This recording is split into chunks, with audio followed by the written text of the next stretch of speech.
Hi, my name is Kobe Glover. I am here to talk to you about the dangers of using tobacco. In 2016, tobacco killed nearly 7 million people worldwide. It is estimated that there are a billion smokers in the world. That is a billion people putting themselves at harm and also putting themselves at a higher risk of cancer than non-smokers.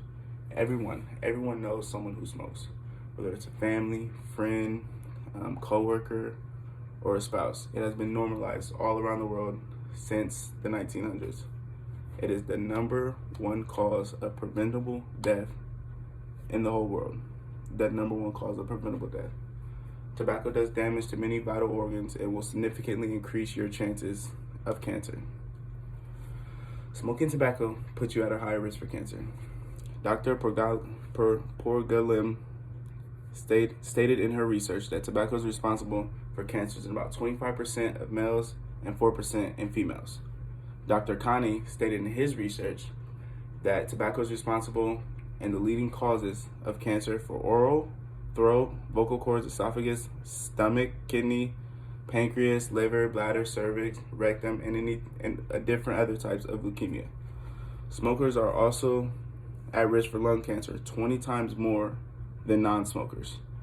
Smoking is responsible for lung cancer in 80% of males and then also 50% of lung cancer for females, which I think is a very, very large number. Smoking is the leading cause of many forms of cancer around the world. It has been normalized since the early 1900s. The average age that smokers can start to smoke is between 14 and 18. And that's when they pick up those habits and become chain smoking, and that leads on through the rest of their life. That's how they start to develop the cancers and the many different forms, like hurting your lungs. And that's when all that starts, is at that age, which I think is a significant stat and should be kind of get more glorified, because that is, I don't think it's very well. One of the famous quotes I've seen that I kind of like was, "Cigarettes are killers that run in a pack." Because, I mean, you think, oh, one won't hurt, but that one turns into 5 a day. And then a week later, it's 7 a day. Next you know, after a year of smoking, you're already in a pack a day. And then 10 years from now, maybe 2 packs a day. It becomes this habit, this bad habit, which I think is terrible, because tobacco is mixed with many, many harmful chemicals that either help addict you or are just poisonous. And they're used in stuff like wood and plywood, flammable liquids, even stuff that they use chemicals that go into lighter fluid. A couple chemicals I'd like to speak to you guys about is nicotine. Nicotine is the chemical that draws you back in. Every time you smoke a cigarette, and you smoke for maybe a week, and then after that, you start to feel that urge just to smoke. You don't know why. It's the nicotine. You're craving it. It's a very addictive chemical, and a lot of people don't know nicotine is actually the harshest chemical in tobacco. Another big chemical that I kind of looked into, and it's a very bad one, is hydrogen cyanide. It is a highly flammable chemical and very, very poisonous. It's a chemical that is used for hardening and casting iron and steel beams.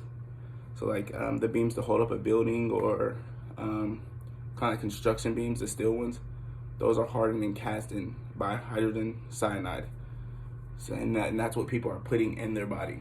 So third one I'd like to talk about is formaldehyde. That is chemical used for household cleanings, such as Lysol. Any type of all-purpose cleaning will have formaldehyde in it. It's very strong. It is also in particle board, like plywood, so different, more like smaller construction pieces. It's in there, and also fiberboard. This is very harmful, very, very harmful for your respiratory system. And then a personal story I like to share is my grandma, Pamela Hewall. She was a smoker for about 35 years. And then she started to get roughly like heart problems here and there. She had a couple heart stents. They said could have been caused by tobacco. It wasn't for sure, but it was one of the things. She had a heart attack. in other different situations, very bad health problems. Her health was kind of going downhill very fast. She stopped smoking. She hasn't really had too many health problems since. She doesn't get sick as much. It builds up your immune system because smoking tears down your immune system. She's been clean for 10 years now, so that's kind of just like a comeback story I'd like to share with you guys just to show where I'm coming from. But tobacco, it's dangerous. No matter how you get it in your body, you're still harming your body and increasing your chances of cancer. 6 million people, roughly 6 million people die from tobacco-related deaths yearly. I think that is a significant stat. It's really big. It should be eye-opening to everybody. That is 1 in every 10 people. So if we have 20 people in this class and everyone smoked, after 10 years there would be no one in this class due to the death of due to the cause from tobacco. It's the #1 preventable death in the world, as I said. I think tobacco does damage to many vital organs, significantly increases your chances of cancer. So help put an end to the use of tobacco. Thank you.